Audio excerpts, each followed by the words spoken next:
For this opportunity. Now, Mr. Kayum, this day is called Human Rights Day. Mr. Ahmed, what is the significance of this day altogether? I think the significance is threefold. Firstly, it's a commemoration of those who struggled and who died as a result of apartheid, who fought for our freedom.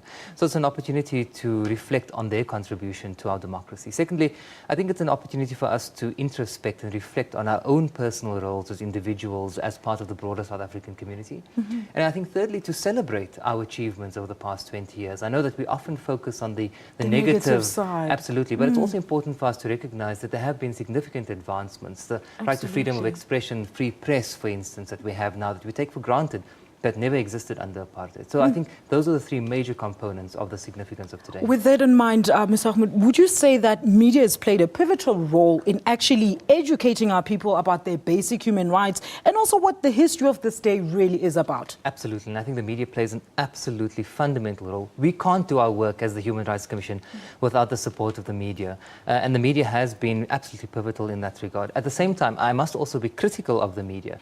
We see, for example, that the Oscar Pistorius case gets a huge amount of attention from the media. But when 6-year-old Michael Komape, who died in a pit toilet, for instance, gets, a day or two of coverage, absolutely. And we don't give the same kind of attention as the media necessarily to those matters. Having said so, I do think that the media plays an absolutely pivotal role, and we'd like to see more engagement with the media around issues of human rights. Absolutely. Now, this is one of the biggest initiatives by government, the Human Rights Commission. Give us a bit of history as to what prompted the start of this commission. So the commission coincided with the adoption of what we call the Paris Principles in 1993.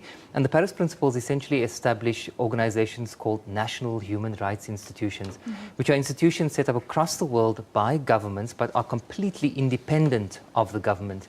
And the Office of the High Commissioner for Human Rights rates these institutions in terms of an A status, B status, and C status. The South African Human Rights Commission, I'm very proud to say, has an A status rating. So we regard it as one of the best human rights institutions across the globe. And in fact, at the moment, we chair the global consortium of national human rights institutions. So we're nearly 20 years old. Next year, we'll be celebrating 20 years as an institution. And I think over that period, we also need some time to reflect on the work that we've done. And we recognize that there's still a lot more we need to do. We haven't yet achieved the values that are enshrined in the Constitution. I think we've got some way to get. Now, Mr. Ahmed, we talk about people not realizing the positives, that the country has achieved. Now, with 20 years of democracy that we're boasting, let's talk about some of the biggest achievements that the Commission has recognized. So one of the big achievements, I think, that the government has actually implemented in terms of human rights has been around socio-economic rights. So the right to access basic education. We nearly have 100% of all learners accessing education. We have access to health care, we have access to freedom of expression and the right to express yourself, the right to vote, for instance. Having said so, of course, we recognize that the quality of education, the quality of health care still has a long way to go.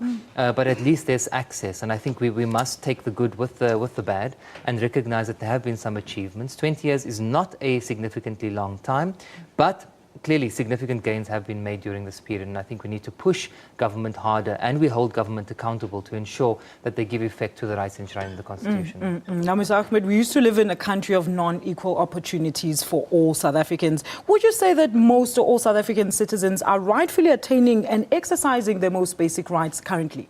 I think South African citizens are clearly aware of their rights, and there's been a significant shift over the past 20 years around awareness. But whether or not they are accessing those rights is clearly a problem. I recently traveled across the country to all 9 provinces, engaging with communities on the right to basic services such as water and sanitation. And I must say I was very surprised at the level of anger being displayed by communities towards the government. As an intermediary institution between citizens on the one hand and government on the other. It's become a protest action. Absolutely. And what we want to do is try and facilitate that dialogue, but at the same time empower citizens so that they are able to hold government accountable themselves, as opposed to using us as an institution. And I think once we've reached that point, an active citizenry is ultimately where we would like to see South Africa move towards.